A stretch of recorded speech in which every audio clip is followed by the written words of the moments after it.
looky here. It's the Pat and JT podcast. Pat and JT podcast. It's Pat and JT, Twitter, Instagram, and Facebook. Slide into our DMs if you like. And a little pro tip on Facebook. You've found this before too, and I think we may have mentioned this before. That little super secret inbox for people that aren't your friends on Facebook, and they can still send you messages. Yeah. Don't forget that that's there. Beth and I were going through it last night on my Facebook page. Yeah. I had like 60-some messages that I didn't know that had been like from the end of last year even. The thing that's weird about that, and I think it's smart because it is separating people that you're friends with from people that you may not know or you're not friends with. So you've got those two different piles. I don't understand why the notifications aren't better. Right. That's the thing I don't get. Know. You've got those two mailboxes. It doesn't need to be a secret. You just have two different mailboxes, and they should have notifications for both. So you know that it's there. Lord knows I got 19 other flipping notifications on Facebook. I can't figure out how to make them go away. Right. So I have two of them on there. I don't know what they're for. Every time I click on them, it takes me back to the same page I've already been completely through. Everything's red on it. And I click through, and I still have the little sign, the little number is sitting up there, and I can't make it go away. The struggle is real. But the number around any app, Let Go, is a terrible one. Like it'll send you notifications for stuff that you don't even care about. Right. And that little red dot says over the app, and it drives me crazy. I want to clear the notifications. Some people's phones, and it's funny because I know this has been since the beginning of smartphones. When people take a screenshot of something and you can see how many notifications that they have on some things. Yeah. And it's like, their email 4,212 and their, whatever, all these big numbers.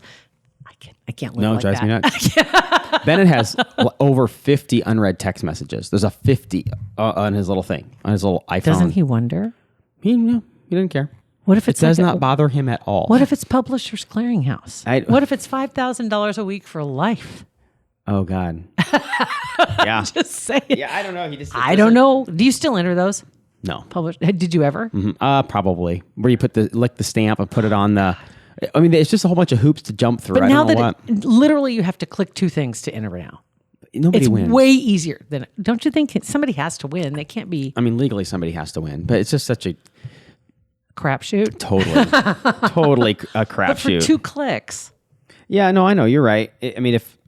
It's like not on my radar anymore. Publishers Clearinghouse seems so old. I don't think it does. Steve Harvey's working with them now. Yeah, they're rebranding everything. They've got a TV ad, and he's bringing the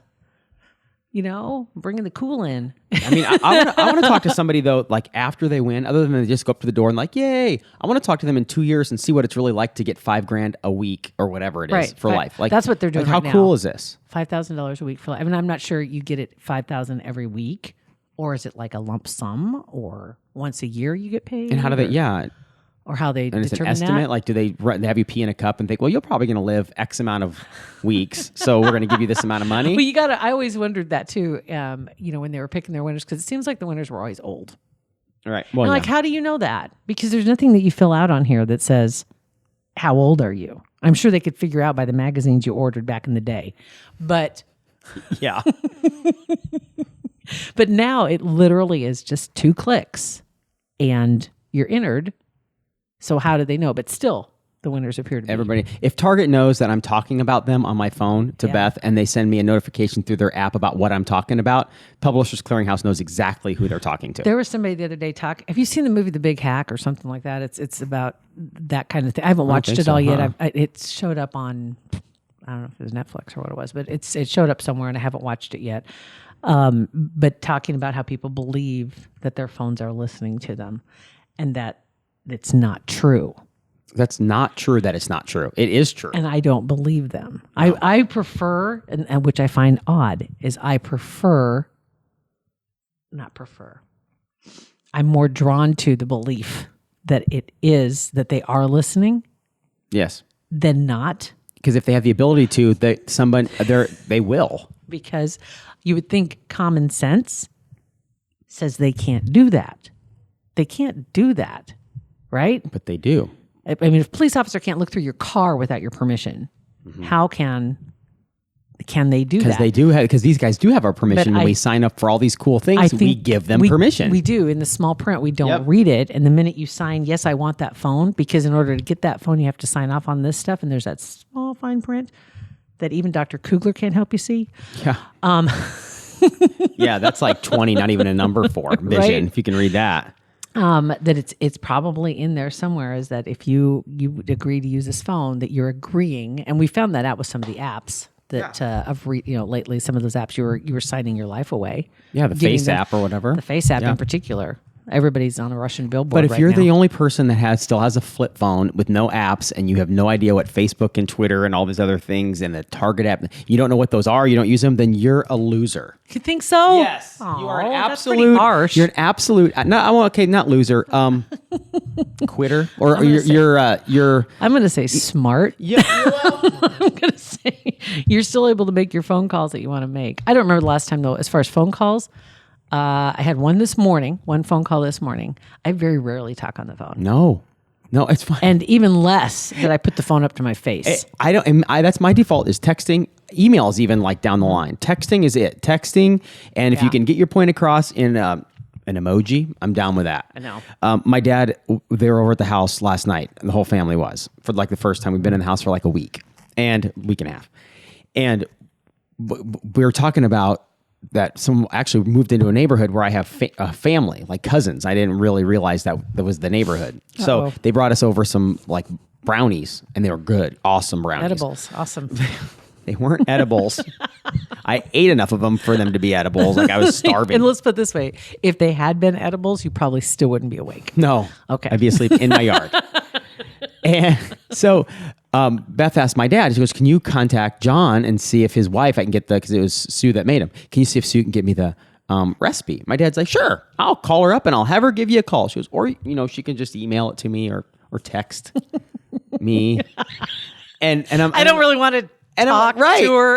Right. And I said the same thing. I'm like, Dad, people don't like, he wants to talk on the phone constantly. I know. Like people just texting, it's emailing. You got a recipe, you grab it from Pinterest and you shoot it into their DMs. And it's done. way easier than helping them spell it. Yes. Waiting for them to write it down. Now that's 3 cups confectioner's sugar. How do you spell Confection. Oh gosh. Slide into my DMs, Wait, Sue. 3 cups? Oh, you said 3 cups. Yes. Okay, wait. Tell you what, can you just take a picture of it and send it to me? Even easier. That's Text. my default. Take a picture of anything. When I want to remember anything, I just take a picture of it. Yep. Like if I know I'm going to need something, I have to replace something, whether it's go to the hardware store, go to Lowe's, go to whatever, and I need to take a picture of what you're looking for. Then when you're talking to the guy in the aisle and you're saying, this is what I'm trying to fix, and then you can show it to him. Yep. Like, this is what I need. Way better than trying to describe that thingy. Yep. That's hanging off the wall over in the corner beside the whatchamacallit that has the sharp edges on one side. And you never get the right thing. It's the wrong size. Gosh. Exactly right. All right. So before we go any further, we mentioned Kugler Vision, which is a supporter of our podcast, and we love that. They have a cool contest going on for the month of August. And if you're listening after August 2019, it's over. Yeah. But still, Kugler's very cool. But this is really cool for the month of August because we're looking at back to school month. Can you believe it? It's 2 weeks. 2 weeks away. 2 weeks away. I mean, a week, 2 weeks in a couple of days. It's 2 weeks from Monday. Basically. Yeah. So unbelievable that Went it's by here. really fast. Was Yeah. it fast enough? It was too fast. Was it really? Yeah, it was really weird. It's with everything going on. So and now moving, let me ask you this. Are your kids both at the same school now this fall? Yes, so Bennett can drive Bennett's Sophia. driving, so you don't have to take the kids to school. And No, it's glorious. oh my God, your freedom. What are you going to do? Oh my gosh. I don't even know. It's weird. It is so weird. I'm never here then. So now you can't say, oh man, I can't. I got to go drop the kids off. Right. Right? No. And you don't have to worry about missing out on anything. Right. Oh my gosh, that's really crazy. Is he excited about it? He is. But now it's getting to the point now where he used to, when he first started driving, you could get him to do anything now. And he works a lot now. I'm very proud of this kid. He's calling up and asking for extra shifts because he wants Sure. some money. He's like money hungry. He's Yes. like Lil Wayne, and he just wants money, money, money. I don't know if he sang that song Is or he, not. is But he working up the corporate ladder over there? he's I think he's got to be 18 to like be down by the go-karts. Oh, That's okay. like the pin. Those guys are like, they come in with sunglasses, don't talk to anybody. So he works the Peach Machine. So that's where there are other different levels. But right now he's just in. He does likes redemption, likes interacting with the kids, getting them their little Their prizes. spider rings or whatever. Yeah, Whatever. Yeah. So Oh, so God. now Sophia still can't drive, right? Right. So sometimes I'll have to take her around places, but for the most part, he'll take care of He'll that. take care of her. Yeah. Who's going to teach her to drive? Is he or are you? Probably me. Oh no, I will. He actually is a really good driver, but I don't trust them together. He would give her so much grief, Right. and I'm sure he would torment her. And I got to tell you, after we talk about Kugler, I got to tell you about Sophia's boyfriend Write and that Bennett. down. Oh my gosh, write that down. All right, so here's the deal. What they're doing, and this is a really cool deal. We tell you about going in to get your consultation at Kugler Vision. And it's still the same thing. You go get your consultation at Kugler Vision. This benefits you, obviously, because you find out where you are with your eyes and with your vision and what your options are if you're thinking about ditching the glasses or ditching the contacts. But on top of that, you automatically then in the month of August will be entered into their contest. And it's really cool because it's going to support your favorite teacher or school. And you're going to win something too, possibly. You're in the running, okay? So what's up for grabs? The grand prize will be announced on the 30th of August, and everybody who has the consultation will be automatically entered into the contest. So you don't have to do a thing. You don't even have to click twice like Publishers Clearinghouse. Right. See? Just saying. You show up and you're automatically entered, and what you could win is the grand prize, which, first off, you get a gift pack that you can award to your favorite teacher or school, $250 bundle of school supplies, and a $100 Visa gift card for ongoing supply needs. Plus, you yourself could win then a $150 credit at Mark Family Fun Center. And that goes a long way at the Mark. Right? Yeah. Bowling, laser tag, arcade. And just think of the unintended consequences of winning this thing. Almost instant A in the class that you gift those whatever if it is. the kid needs a bump. No, I'm kidding. Go get 4 consultations. Change your name. Go there 4 times. Yeah, I mean, what teacher's not going to give you a little more favor if you gift them $250 and a $100 I'm Visa? sure that would not happen. I'm sure what? that's not true. Yes, that is it not would true. every day. So get online at kuglervision.com. That's where you can find more details. And their website is really user-friendly. It makes it really easy to learn more about the whole process, what the options are, what kind of possibilities there are. And maybe you can get rid of your glasses or contacts. And possibly you could be end up being the grand prize winner that will award your favorite school or teacher with a great bundle of school supplies, and you get to go to the Mark. That would be pretty awesome. So kuglervision.com, and be sure and tell them that Pat and JT told you about it. So at the same party talking about last night with my requesting the recipe for the brownies. Oh, yes. Sophia's boyfriend came over to meet the family. Had met, Now, you know. okay, when you were her age, No. okay, because I was going to say there was no such thing as a boyfriend when I was her age. Yeah. Not at all. I mean, there were. I mean, junior high. Obviously, there were guys that you liked, Yeah. but I can't even remember anybody who it was you'd go with them. Who are you going with? Yeah. You didn't go steady. Yeah. This was post going steady. Okay, thank you. But it was like whoever they were going with, whoever they were hanging with most of the time. That was relatively I don't remember it. I'm sure. I don't know if in junior high, in 7th and 8th grade. because you didn't have a way to get around. Like if you're in the city, you could go hang out if you wanted, but it was just harder to get around. Maybe that's it. I don't know. Tried to pick him up. I picked him up. No Yeah. big deal. I'm not going to make the kid Uber. So I went and picked him up, brought him to the house, and because the whole family was there, so everybody wanted to meet him. Oh my god! And he's a really cool kid. And so, but I gotta give the kid grief because he's dating your daughter or whatever they're doing, hanging out with your daughter. So my brother comes over. Awesome. And actually, he had met Mike before, and Mike, the first thing my brother said to him, chested up to him and said, Yeah. "I'm a black belt, just got out of prison. You know that, right?" And Matthew gets all nervous, and so then Bennett had never met. Oh, okay. Yeah, had never met him. So what do you want to call him? You said his name once. Do I you want to did. keep doing that or no? we'll up to call you. him. What should we call M Dog? I don't know. Sure, you got to come up with a code name. All right. You can text it to us. What should I call Sophia's boyfriend? Need a code name. 402-403-9478. Text us or call us voicemail, email, whatever. Okay, so he comes over, and so Bennett's there, and Sophie's like, and Bennett's been telling Sophia that he's gonna, beat him up and I don't like him already. And Bennett's a tall kid and Sophia's boyfriend isn't a very big kid. He is humongous. Yes, he is. And so last night, Bennett was already at the house by the time I was going to get him, the boyfriend, and bringing him back with Sophia. And when they walk in, Bennett's in his bedroom.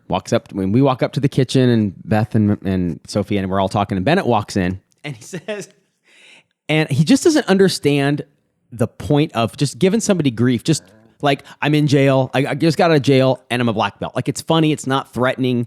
He doesn't understand. It's not real. It's not real. Right. It's like fake giving you grief. So he walks up and he just goes, I'm Bennett. And he's like, hey, how you doing? And he goes, watch your back next year. I'll choke you. Dude. And I said, and the kid's like, the color went out of his face. And Benny walked out and I followed him. I'm like, dude, you can't say that to say he's terrified. Like, that's the whole, he goes, it was funny. I was like, no, there was nothing. I was nervous. There was nothing funny about that at all. Do you remember when they were little and you were, at first it bothered you, but then, well, I think it bothered you more than anything, that they didn't understand sarcasm or irony. Yes. Because everything was completely 100% at face value. Yep. Whatever you said. There was, jokes went, right. And you're like, I'm wasting good material here on you guys. Right.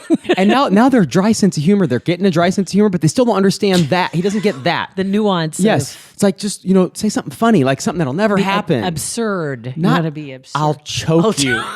What? Unbelievable. And also the kids, oh my God. Him specifically and Sophia too. They're so specific with time and like a specific time, but yet they're so random with time. Like it's leave at 7:35. Oh, okay. But then on the other side of it, last night Bennett was going to be at the house at either 6 or 7:30. And it goes backwards too. I'll be there at either 7:30 or 6. 7:30 or 6. What? It's like, what? I don't get it. I don't Still learning the language. And man. and right. And the other kids do it too. Like they'll be at the house like, yeah, I got to be home at like 9 or 7:15. Like that is like, what does that even mean? What does that even mean? How do you even do that? You didn't do that. That's not what they said. I guarantee you that's not what they said. Maybe when they get more graphing in algebra, they'll learn like chronological stuff better. I like that you know what chronological was. That's good. Yeah. You dropped that right in the conversation. And I wasn't even good at math. Oh my God. All right. So some topics that we talked about in earlier episodes, which by the way, the latest episode that was out would have been with Ann Washburn. Yep. And a lot of people commenting on that or sending us some notes about that. Like, wow, never thought about it that way. And if you haven't heard it yet, the Ann Washburn episode, she is a body language expert. And hearing her story of how she got to where she is really quite revealing for her because it's not a pretty picture that she paints of herself that got her into the business of being a body language expert. And what she's learned about herself, honestly, spun me around 180 on the way you're thinking about body language stuff. It's not about what others are doing, it's about what you're doing, but it's really fascinating. And so a lot of people writing in about that, appreciate that, and you enjoyed it. And I did too. That just came out of nowhere, the whole body language thing. And it was just like serendipity that we ended up with her in town, no less.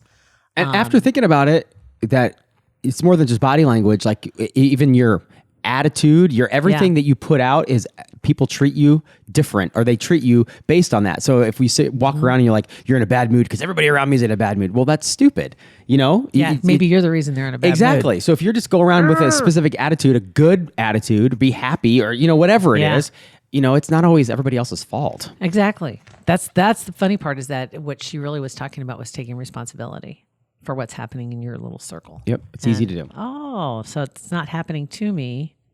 I'm causing it. Yep. Yeah, that's a lot to swallow. Some other ones, the Disney mom rant. Had a couple of people, three, I want to say, that wrote in about that. And it's funny, it's a lot of people, I had said something, I think, along the lines of, before 3 years old, 5 years old, going to Disney World, going to a lot of parks. Going anywhere. It costs a lot of money. Yes. And more than likely they won't remember it. Well, we found the people who do. And we said not to. We said, if you remember when you're 3, you don't count. So don't even. One of them was from Rebecca, and I had to laugh. She says, apparently I'm not allowed to play your game. No, you're not, Rebecca. You're breaking the rules. She went to Disney World before she was even 2.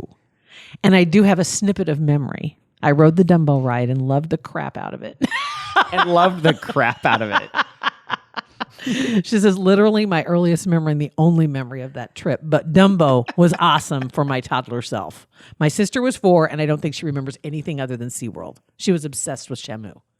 But, okay, I will give you that. It's like when you try and think what your earliest memory is, it's tough to do. And I'll get to around 7. But do you remember exactly I remember going to preschool. I remember when I was 4. Yeah. I remember I just remember walking into the room. I don't remember anything else about it. Mm-hmm. I remember walking into the room. It was at the high school, which didn't mean anything to me at that point. It was just a big building, and that was the home ec area, and that's where preschool happened to be in Ashland at that time. I do remember going there. I remember going to kindergarten, only because I remember Mrs. Stickney, and we'd have nap time, and we'd get milk. Yeah. And we go get our mats. Those are basically the same things. We didn't have nap time because we had morning and afternoon kindergarten. We had, but I remember we had milk. morning and afternoon, and we still had nap time. Mrs. Stickney's like, I'm done. Go to sleep. That's awesome. Let me spray this Benadryl in your mouth. You guys go to sleep. Nappy. Nappy time. Yeah, I remember that. I remember like real specific things, but I know what you mean. It's like I believe she remembers Dumbo. And something as specific as the Dumbo ride and Shamu, like you can remember those specific things, but like maybe, but when I don't remember, like I have images of memories. I don't know when they're from. I don't know what I was doing. I don't know how old I was. I don't know. I look at pictures like from Mom's got tons of pictures when I was a little kid, and I don't remember any of these. I'm looking at there's a picture of me apparently when I was little. I had my own pitchfork because I was cleaning the barn. I had to go out and help Dad clean the barn. That's the name of our podcast. I had my own pitchfork. Yeah, and it was cut off, so it was short enough for me. And there's a picture of me standing in the stall door, and I'm holding my pitchfork, and I had 2 little ponytails. And there I stood. No memory of that whatsoever. Absolutely not. And your dad probably remembers it, but it was a no biggie for you. It was just standing there with a pitchfork. I'm going to work. Yeah. Put me to work. So anyway, yes, she said that the Disney rant too. She thought she'd seen that another time also. And it's possible. It's possible. Who knows? There may be more than one out there also. Yeah. Who knows? And then another one too. And oddly, I grabbed another one from Rebecca as well. She was talking about Anne Washburn, and she said that she took an entire course on body language when she was a music major 1,000,000 years ago. But she said it was taught by a visiting professor from Denmark, and it was geared toward public speaking and using body language for confidence and effectiveness when with music, leading a band, conducting and stuff. I never thought about that. Of course, those guys have to be, not just men, but when you're in that position, you're the focal point because it's all about the conductor, right? Mm-hmm. When you're leading an orchestra or something like that, to have the confidence. And there are actually, those kind of skills are taught, but absolutely so transferable to other parts of her life. So very cool. And then dodgeball popped back up again. One of the girls sent me, I think it was Allie actually that sent us the link to this story. Comes out of Detroit, where apparently the prosecutors are going to drop the aggravated assault charge against a 10-year-old who was accused of hitting a 9-year-old in the face with a rubber ball during a dodgeball type game. Oh, good. I'm glad they're dropping it. That's ridiculous. I said, those are the rules. I mean, you're not supposed to hit him in the face. I know but sometimes it happens. But yeah, you obviously weren't good at dodgeball if you got hit in the face. Got hit in the face. It happened more than once that he got hit in the face. And then come to find out, there was the mom comes forward and said that apparently he's been targeted before, and he has some kind of a rare medical condition that makes head injuries especially dangerous. That's the quote in the news story. Then why are you signing him up for a dodgeball game? He wasn't signed up, but nobody even knew that. So the teacher didn't know that he wasn't supposed to be, and he'd been playing. And so he's been hit in the head 3 times now. Good Lord. Well, and nobody ever said anything the first 2 times about this rare medical condition. And the mom of the little boy that was accused of doing it intentionally, which you are intentionally trying to hit somebody with a rubber ball. By definition of the game. Dodge ball. She started a GoFundMe or fundraiser type thing for the legal fees and looking for $4,000 and raised almost 4 times that goal. Good. So she took care of it. Which is bad for that kid if he has that condition, but mom's got to let everybody kind of know what's up. Johnny's got a soft spot. Yeah. Let's not do this. The prosecutor herself said that there's got to be a better way to solve this going forward. We're not going to go to juvenile court with this, and got the families together to find out, how we can get this figured out, and found out that there were already things in the process. They were already working on it. Well, good. So Unbelievable. craziness, absolute craziness. Yeah. So other than that, this week, I know everybody's talking about the debates, and I've watched it in clips. I've lived the debates through Twitter, and it's the best. It's the best. I don't know if it's exactly in context when you watch it like that, but it's a lot more fun. It is. I will say that there's still 20. That's the thing, is it's got to get right now. It's kind of like in that circus phase. There's some of them that I haven't even heard the names before. Honest there's one to that's goodness. she's hot. I have no idea who she is. Like, she's a brunette I think lady. that's probably Tulsi Gabbard. Oh, That's who that from was. Hawaii. Yeah. Okay. Yeah, she's I bet pretty. that's her. She's pretty, and There she's was- smart. And yeah. and Joe Biden looks tired. He just looks tired. That's all I know. I think it's just the circus. Yeah, last night I did watch part of it this last week, both nights. And the second night, I happened to realize I've heard from 3 candidates in 45 minutes. Can we get to the other 7? Yeah, please. They're just standing up there. I mean, give them a chair. Something. Let them sit down, because they're all just standing there waiting their turn. And anyway, yeah, that's been dominating the airwaves, I guess, or not the airwaves, but probably social media, depending on who you follow. Right. If you're getting too much of that, rethink who you're following. Yeah. Get out of there. I'm all about that, blocking a few for a while. Mute them through 2020. Just exactly. You can do the 30-day block. Did you say is that on? Yeah. Or mute? Mute. I think On that's on Facebook? Facebook. Yeah. 30 day Twitter's until you remember. mute. TFN. Until you think about it, you're like, who all do I have I blocked? haven't heard from. Let me go. Oh, look at that. I have it. a little list of blocked people. Let me bring you back and see if you still annoy me. And the main reason I keep following those people is because they follow me. And so if they follow you, are you a guilt follow backer? No. If I followed them to begin with and then they followed me, Oh, you can't unfollow them. then I feel bad. All right. Yeah. So I don't. right. So I just mute them. Okay. Passive aggressively. We're such pansies. With a smile on my face. Right. Mute. We're just going to mute you for a little bit. If you don't know where to find our podcast, go to patandjt.com. That's the all the easiest info. way. I'll tell you where to get it. Yeah. And you can go to any social media. It's Pat and JT. Look for it. Facebook, Instagram, and Twitter. You can text us. 402-403-9478. Did you have any you wanted to get to today? Or are we going to do that in the next episode? Yeah, probably the next, because they're long, which I love. Okay. Yeah, and there's a lot of emojis, but I love that. Yeah, Julie, Janelle, Jen, Aspen. Oh, yeah. Yeah, so we got a lot of text we got to get to in the next Okay. episode or two. We'll do that. Pat and JT Podcast, a Parkville Media Production.